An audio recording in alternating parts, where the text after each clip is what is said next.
अल्लाह तुम्हारी औलाद के बारे में तुमको इरशाद फरमाता है कि एक लड़के का हिस्सा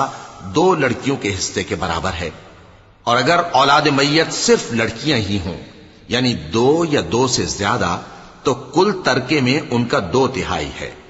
और अगर सिर्फ एक लड़की हो तो उसका निस्फ है, और मैयत के मां बाप का यानी दोनों में से हर एक का तरके में 6ठा हिस्सा है, बशर्ते के मैयत की औलाद हो। और अगर औलाद न हो और सिर्फ मां बाप ही उसके वारिस हों तो 1/3 मां का हिस्सा है, और अगर मैयत के भाई भी हों तो मां का 6ठा हिस्सा होगा। और ये